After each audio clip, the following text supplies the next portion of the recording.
Assalamualaikum warahmatullahi wabarakatuh. Alhamdulillah wassalatu wassalam ala sayyidina Rasulillah sayyidina Muhammad ibn Abdullah wa ala alihi wa sahbihi wa mawalah. La haula wa la quwata illa billahil aliyil azim.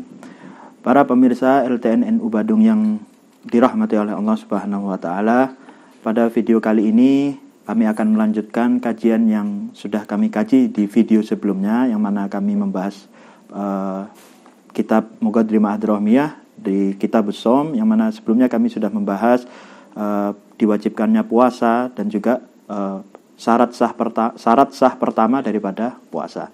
Adapun berikutnya kami akan melanjutkan daripada syarat sah puasa. Qala al-muallif rahimahullahu taala wa nafa'ana bihi wa bi ulumihi fid dharaini amin fi kitab Muqaddimah al-Hadramiyah ila an qala wa li sihhatis shaum. Syurut yang pertama sudah kita bahas di video sebelumnya.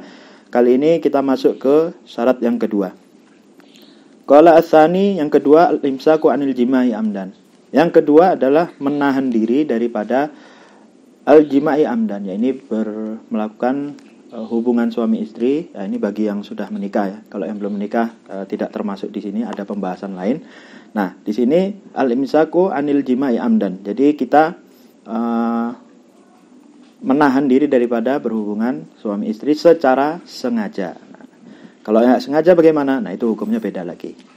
Kemudian menahan diri daripada berhubungan suami istri dan wanil istimna, dan juga menahan diri daripada istimna. Istimna yakni bermain dengan hawa nafsunya sendiri. Yaitu kalau bahasa inteleknya bagi laki-laki yaitu menahan diri dari beronani, kemudian kalau perempuan menahan diri daripada masturbasi. Ya. Nah, itu yang kedua. Kemudian wali sihatis shaum yang ketiga, ats-tsalits al-imsaku anil istiqaah. Yang kemudian yang ketiga adalah menahan diri daripada muntah. Muntah di sini adalah muntah yang disengaja ya. Jadi tidak boleh muntah dalam keadaan sengaja. Jadi sengaja ngogrok mulutnya supaya muntah. Nah, itu tidak boleh. Wala yadhuru taqayyuh bi ghairi ikhtiyari, dan jika muntahnya itu tidak sengaja tanpa kemauan dari dirinya ya, karena mungkin dia mabuk atau mengalami hal yang akhirnya membuat dia muntah, maka itu tidak membatalkan puasanya. Nah, kemudian yang keempat, ar-rabi al-imsaku an dukhuli ainin jaufan. Al-imsaku an dukhuli ainin jaufan. Menahan daripada masuknya suatu zat atau sesuatu dari lubang ya. Lubang di sini maksudnya apa? Kabatinil udhun, seperti lubang telinga ya, lubang telinga yang dalam, wal ihlil, dan sela-sela lainnya. Wa bi syartin dukhuli min manfadin maftuh. Nah, yang dimaksud lubang-lubang itu tadi apa? Min manfadin maftuh, daripada lubang yang terbuka. Nah, di fikih Imam Syafi'i, lubang yang terbuka itu maksudnya adalah mulut, lubang hidung, lubang telinga, lubang depan, dan kubul dan dubur. Nah, itu jika ada sesuatu zat yang masuk ke dalamnya, maka bisa membatalkan atau merusak daripada puasanya tersebut. Nah, kemudian juga dilanjutkan wala yadhurru tasyarrubul masam biduhni wal kuhli wal iktisal. Tidak membatalkan atau merusak daripada puasanya jika adanya resapan ke dalam pori-pori. Nah, ini misalkan seperti apa? Misalkan kita memakai hand body lotion, atau memakai parfum di kulit, kan itu meresap ke dalam pori-pori. Nah, itu apakah membatalkan? Di sini dikatakan wala yadhurru, tidak membatalkan puasa. Dan juga seperti wal kuhul, kita memakai celak. Nah, itu kan memakai celak, zatnya terserap ke dalam pori-pori kulit kita. Nah, itu tidak membatalkan. Wal iktisal, dan juga mandi. Kita mandi memakai air, sabun, ada yang memakai sabun muka dan lain-lain sebagainya. Itu ketika diresap oleh kulit, maka itu tidak membatalkan daripada puasa. Kemudian fa'in akala au syaribana sian au jahilan qalilan au katsiran lam yuftir. Dan apabila seseorang itu makan atau minum dalam keadaan lupa atau lalai atau tidak tahu, sedikit atau banyaknya, maka itu tidak membatalkan puasa. Kemudian wala yu'dzarul jahilu illa in qaruba ahduhu bil Islam. Dan juga tidak ada uzur bagi orang-orang yang jahil, bodoh atau lalai ya. Kecuali siapa itu? Kecuali yaitu in qaruba ahduhu bil Islam, kecuali orang yang baru masuk Islam. Jadi dia baru masuk, enggak tahu hukumnya apa-apa, di tengah Ramadan dia makan, tengah siang dia makan. Nah, itu tidak ada, dia termasuk orang yang uzur ya.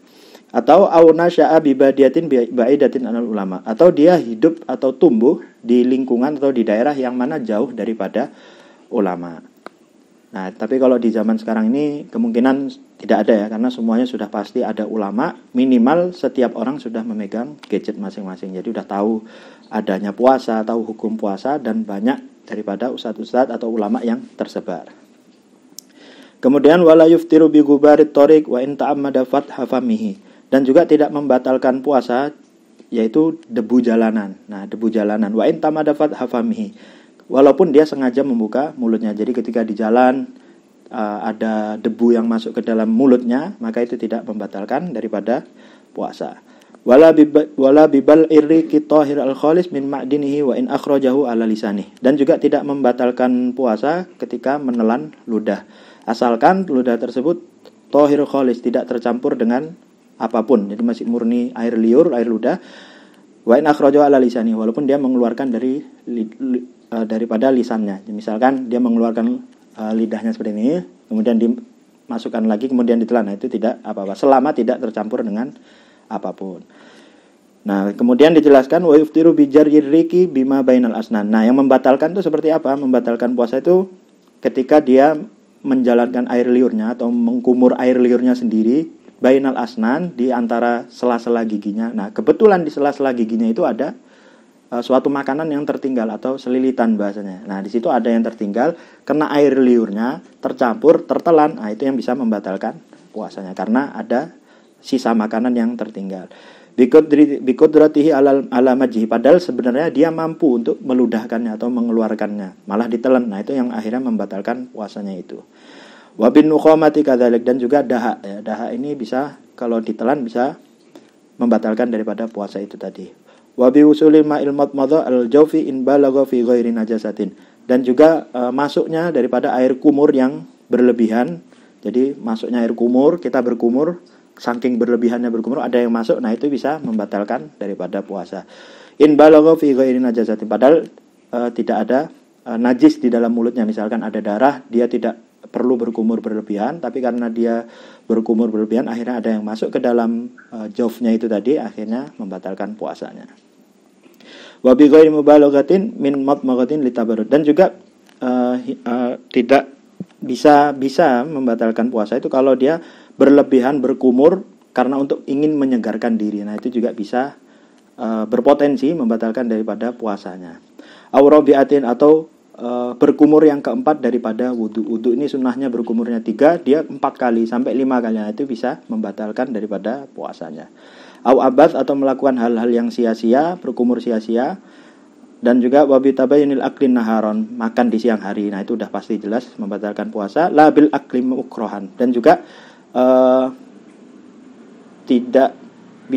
yang tidak membatalkan puasa makan di siang hari itu ketika misalkan ada orang yang makan di siang hari karena paksaan. Misalkan dia diancam, jika dia tidak makan maka keluarganya akan disiksa atau dibunuh, misalkan seperti itu.